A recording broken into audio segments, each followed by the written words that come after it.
Hello friends, welcome to my channel. Friends, English सीखना सार्थक तभी होता है जब आप लिखने के साथ साथ बोल भी पाएँ। अगर आप भी चाहते हैं आपको लिखना भी आए, बोलना भी आए, तो हमारे चैनल को देखते रहिए। हेलो गाइस, मेरा नाम है राकेश और आज मैं फिर से एक बार डेफिनेट आर्टिकल पार्ट 2 लेकर हाजिर हुआ हूँ। और आज की वीडियो में मैं आपको समझाने वाला हूँ कुछ नाउन्स के बारे में। ये ऐसे स्पेशल नाउन्स हैं जिनके साथ आप ये सीखने वाले हैं कि यहाँ पर कब द लगना है, कब नहीं लगना है।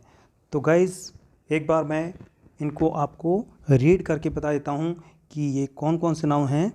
जैसे कि फर्स्ट है बेड, BED बेड, जिस पर हम सोते हैं। नेक्स्ट है चर्च, जहाँ पर क्रिश्चियन लोग अपनी पूजा करने जाते हैं। और थर्ड है हॉस्पिटल, जहाँ पे पेशेंट को ट्रीटमेंट किया जाता है। फोर्थ है स्कूल, जहाँ पे स्टूडेंट्स अध्ययन करने के लिए जाते हैं।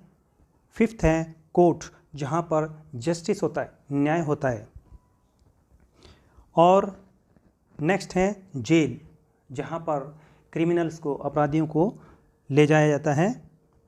और इसके बाद है नेक्स्ट मार्केट, जहाँ पर कोई भी व्यक्ति जाता है तो ख़रीदारी करने के लिए ही जाता है। और इसके बाद है नेक्स्ट कॉलेज, भी एक एजुकेशन का प्लेस है। तो गाइस,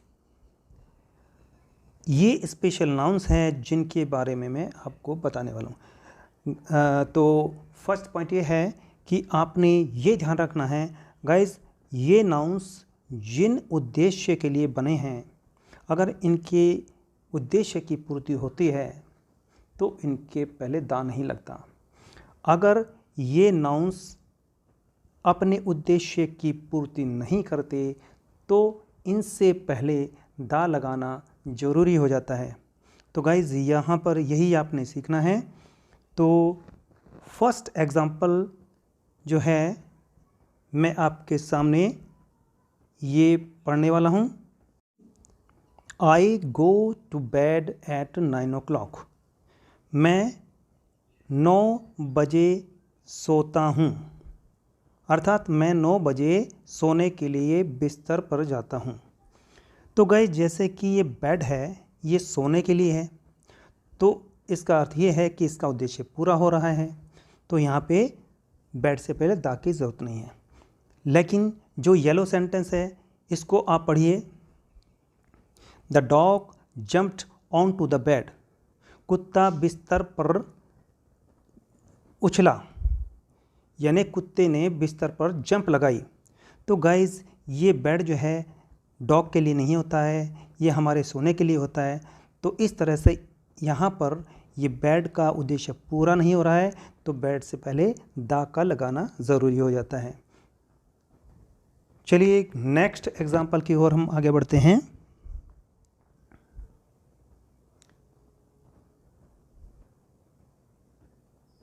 नेक्स्ट एग्जाम्पल है माई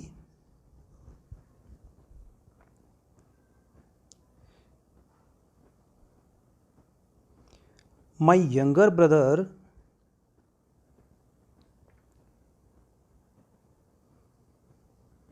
गोज़ टू स्कूल। यहाँ पर कहता है कि मेरा छोटा भाई स्कूल जाता है। तो गाइज़, बच्चों के लिए स्कूल होता है, पढ़ने के लिए स्कूल होता है, और वो पढ़ने के लिए जा रहा है, तो स्कूल का उद्देश्य पूरा हो रहा है। तो यहाँ पर स्कूल से पहले दा नहीं आया, ओनली टू स्कूल आया है। ठीक है गाइज़। और नेक्स्ट सेंटेंस है the carpenter has gone to the school to mend the broken chair। The carpenter has gone to the school to mend the broken chair।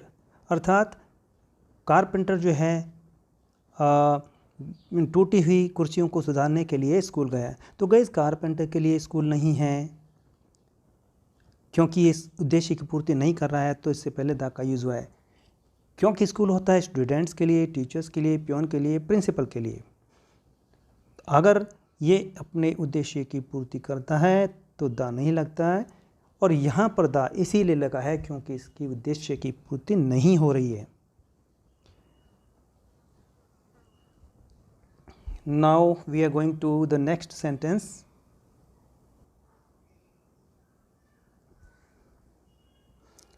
Guys the broken chair, यानी broken से पहले the का use किया गया है, तो यहाँ पे आपने ध्यान नहीं देना है क्योंकि ये कॉमन नाउन का काम कर रहा है। ब्रोकन जो है पास्ट पार्टिसिपल, इससे पहले दा का यूज़ हुआ है क्योंकि ये कॉमन नाउन का काम कर रहा है इसीलिए।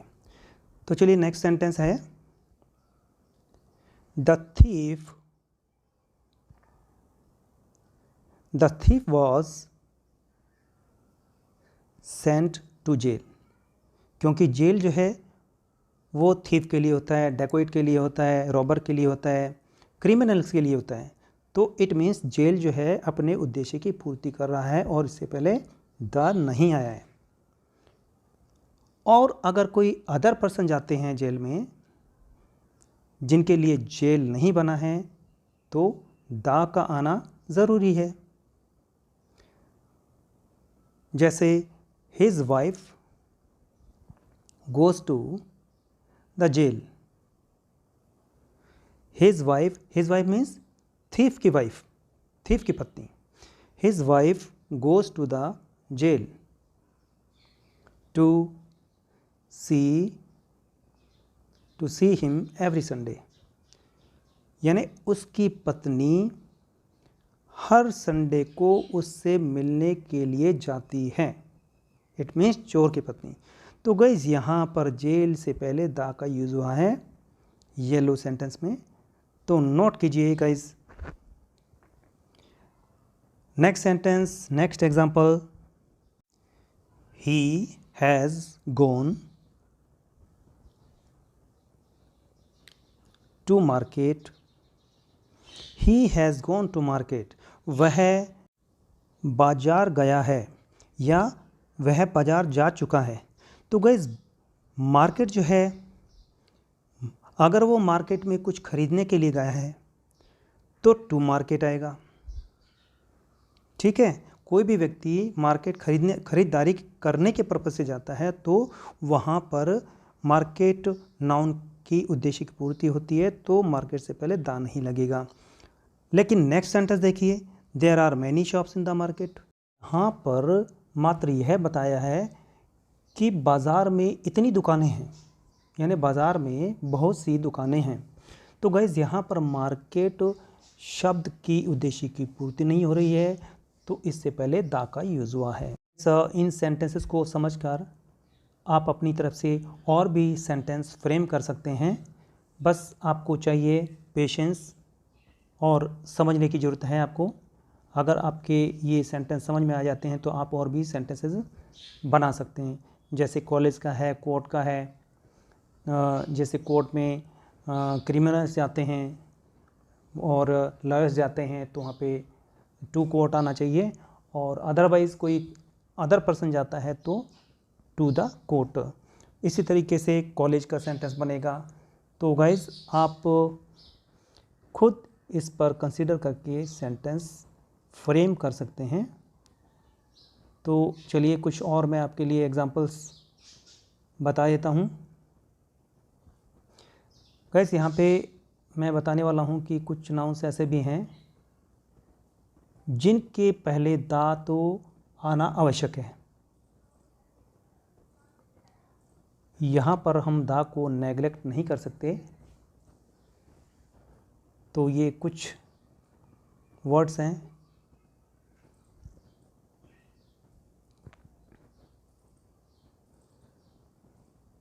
जैसे कि पिक्चर्स है, पिक्चर या pictures, theatre, cinema,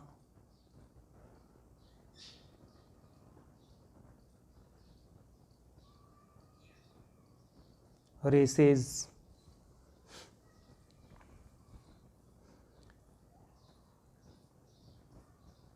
and opera.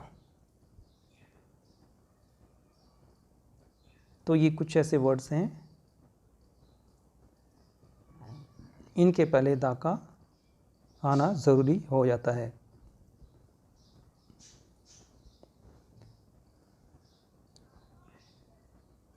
एक बार फिर से बता दूं गैस, ये जो वर्ड्स हैं picture, theatre, cinema, races and opera, इनसे पहले दा का आना ज़रूरी है। Like first example, he has gone to the picture, वह पिक्चर गया है। पिक्चर से पहले दा का यूज़ हुआ है।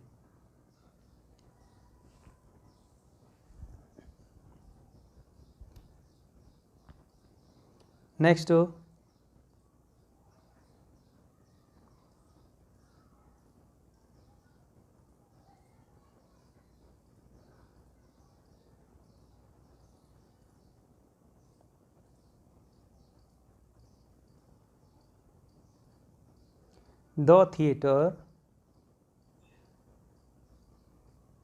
the theater